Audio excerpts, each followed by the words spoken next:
आज से मैं रामचरितमानस की चौपाइयों की एक सीरीज शुरू करना चाहता हूँ, जिसमें मुझे जो चौपाइयाँ प्रभावकारी लगती हैं, तो मैं उन्हें पढ़ूंगा और उनके अर्थ बताने की कोशिश करूंगा। क्योंकि मैं बालकांड से शुरू कर रहा हूँ, जिसमें साधु यानी अच्छे लोगों के चरित्र के बारे में तुलसीदास जी ने कहा है। तो मैं पहली दो चौपाइयाँ आपके लिए। साधु चरित शुभ चरित कपासु, निरस बिसद गुणमय फल जास। जो सही दुख परिछिद्र दुरावा, बंदनीय जेहि जग जस पावा। जैसे मैं तुलसीदास जी के उपमेय और उपमानों से हमेशा से बहुत प्रभावित रहा हूँ। इसमें पहली पंक्ति में तुलसीदास जी कहते हैं कि साधु चरित शुभ चरित कपासु।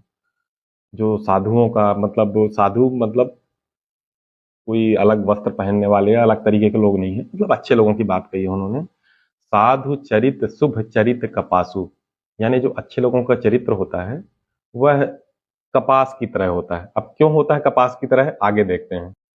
नीरस विसद गुणमय फल जासु। नीरस है, नीरस मतलब नीरस, उसमें कोई रस नहीं, कोई टेस्ट नहीं है उसका। विसद मतलब रंगहीन सा है। रंगहीन मतलब इन्होंने सफेद के लिए इस्तेमाल किया है, मतलब उसमें कोई कोई कलरफुल नहीं है, बिल्कुल रंगहीन है, पर बहुत गुणमय है, बहुत प्रभावकारी है। अब ऐसी क्या विशेषता है कपास में, आगे देखते हैं। तो लिखते हैं तुलसीदास जी, जो सही दुख परिछिद्र दुरावा। ये कहना चाहते हैं जो खुद तो बहुत सारे कष्ट सहता है। अब कष्ट कौन कौन से सह रहा है? पहले कपास तोड़ा जाता है, फिर धुनाई होती है, फिर कताई होती है, और उसके बाद तब जाकर कपड़ा।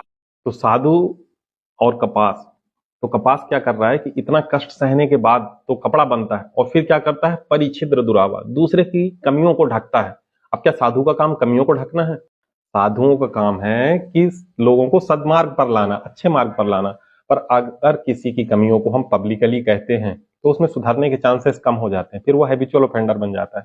साधु क्या करते हैं कि उसकी कमियों को उससे अकेले में समझाते हैं और उससे सुधारने का मौका देते हैं, दूसरे के परिछिद्र को, जिस तरह से कपास कपड़ा बनकर ढकता है। और साधु जो होते हैं, इसी कारण से समाज में वंदनीय है, इसी कारण से उनकी पूजा, उनकी सम्मान। कल मैं फिर किसी अच्छे प्रसंग के साथ मिलूंगा, तब तक के लिए जय श्री राम।